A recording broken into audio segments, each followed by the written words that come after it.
नमस्कार, आप देख रहे हैं जे न्यूज़। मैं हूं आपके साथ मोहम्मद उवैस। आइए रुख करते हैं देश और प्रदेश की मुख्य खबरों की तरफ। उत्तराखंड में बृहस्पतिवार को 24 घंटे के अंदर जहां 3,658 कोरोना के नए मामले दर्ज किए गए हैं, वहीं 8,006 मरीजों ने कोरोना से जंग जीत ली है। वहीं 80 कोरोना संक्रमितों की मौत हुई है। बृहस्पतिवार को सामने आए कोरोना के नए मामलों में अल्मोड़ा के 182, बागेश्वर के 278, चमोली के 205, चंपावत के 93, देहरादून में 566, हरिद्वार में 548, नैनीताल के 414, पौड़ी के 151, पिथौरागढ़ के 179, रुद्रप्रयाग के 143, टिहरी के 315, उधमसिंह नगर के 503 और उत्तरकाशी के 71 मामले शामिल हैं। केंद्र ने राज्यों से म्यूकरमाइकोसिस यानी ब्लैक फंगस को महामारी रोग अधिनियम 1897 के तहत अधिसूचित कर एक अधिसूच्य बीमारी बनाने का आग्रह किया है। राज्यों से कहा गया है कि वो सभी मामलों की रिपोर्ट करें। केंद्रीय स्वास्थ्य मंत्रालय ने कहा कि सभी सरकारी, निजी स्वास्थ्य केंद्र और मेडिकल कॉलेज स्वास्थ्य मंत्रालय और ICMR द्वारा जारी दिशानिर्देशों का पालन करेंगे। इससे पहले राजस्थान और तेलंगाना ने महामारी कानून के तहत ब्लैक फंगस को अधिसूच्य रोग घोषित कर दिया था। कोरोना वायरस के संक्रमण की रोकथाम को लेकर लगातार शोध किए जा रहे हैं। कोरोना के खिलाफ जंग में जीत हासिल करने के लिए आम लोग भी अपना योगदान देने में पीछे नहीं दिख रहे हैं। मीडिया रिपोर्ट के मुताबिक कोलकाता की रहने वाली 93 साल की श्रमिक नेता ज्योत्सना बोस ने कोरोना वायरस के प्रभाव का पता लगाने के लिए अपना शरीर दान कर दिया है। कोविड रिसर्च के लिए अपना शरीर दान करने वाली ज्योत्सना बोस देश की पहली महिला बन गई है। इससे पहले ब्रोजो रॉय ने अपना शरीर रिसर्च के लिए दान किया था। भारत सरकार के मुख्य वैज्ञानिक सलाहकार ने कोविड ट्रांसमिशन रोकने के लिए कुछ बेहद ही आसान टिप्स दिए हैं।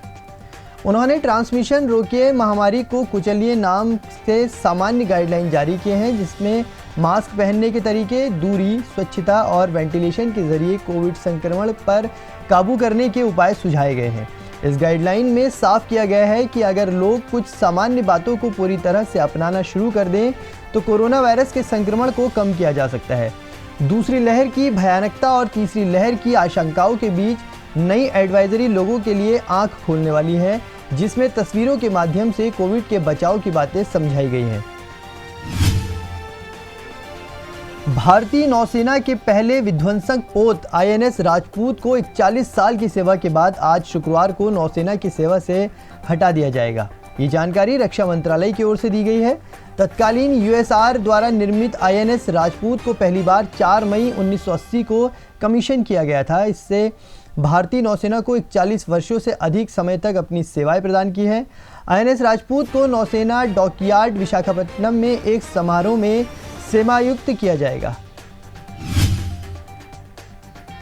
भारत सरकार ने 2020-21 के लिए व्यक्तिगत आयकर रिटर्न जमा करने की समय सीमा को 2 महीने के लिए बढ़ा दिया है, यानी अब आप 30 सितंबर तक ITR फाइल कर सकते हैं। वहीं केंद्रीय प्रत्यक्ष कर बोर्ड CBDT ने कंपनियों के लिए आयकर रिटर्न भरने की समय सीमा 1 महीने बढ़ाकर 30 नवंबर तक कर दी है। इससे पहले डेडलाइन 31 जुलाई थी, जिसे अब बढ़ाकर 30 सितंबर कर दिया गया है। आयकर विभाग ने बताया कि कोरोना संक्रमण के लगातार बढ़ते मामलों के मद्देनज़र सरकार ने ये फैसला किया है। बड़ी संख्या में अपने शिक्षकों और कर्मचारियों की कोविड-19 से हुई मौत से बेजार अलीगढ़ मुस्लिम विश्वविद्यालय प्रशासन ने अपने कर्मियों के टीकाकरण का ऑडिट शुरू कर दिया है। इसका मकसद ये पता लगाना है कि टीका लगवाने से परहेज करना इन मौतों के लिए किस हद तक जिम्मेदार है। गौरतलब है कि पिछले 1 महीने के दौरान AMU के 19 शिक्षकों और बड़ी संख्या में सेवानिवृत्त शिक्षकों की कोविड-19 या इससे मिलते जुलते लक्षणों के कारण मौत हो गई है।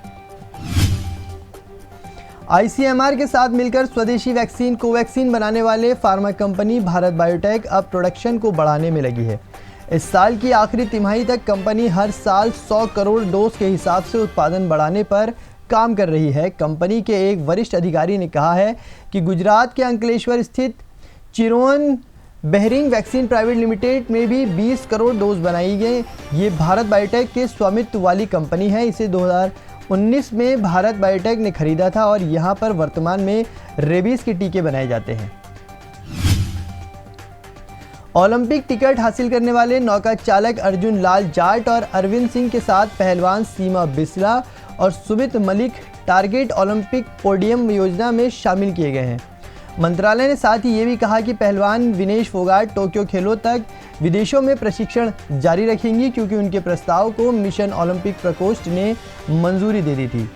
टॉप्स ने ओलंपिक खेलों की तैयारी के लिए अर्जुन और अरविंद के पुर्तगाल में 5 सप्ताह के प्रशिक्षण के प्रस्ताव को भी मंजूरी दे दी है। दिल्ली में ब्लैक फंगस के बढ़ते मामलों को लेकर मुख्यमंत्री अरविंद केजरीवाल ने एक हाई लेवल मीटिंग की। मीटिंग में ब्लैक फंगस की रोकथाम और मरीजों के इलाज के संबंध में कई महत्वपूर्ण फैसले लिए गए। साथ ही ब्लैक फंगस को महामारी घोषित करने को लेकर पूछे गए एक सवाल के जवाब में मुख्यमंत्री ने कहा कि अगर ज़रूरत पड़ी तो दिल्ली में भी इसको महामारी घोषित करने के साथ ही इससे निपटने के सभी ज़रूरी कदम उठाए जाएंगे। देश प्रदेश की खास खबरों में अभी के लिए बस इतना ही। आप बने रहिए JJ न्यूज़ के साथ। नमस्कार।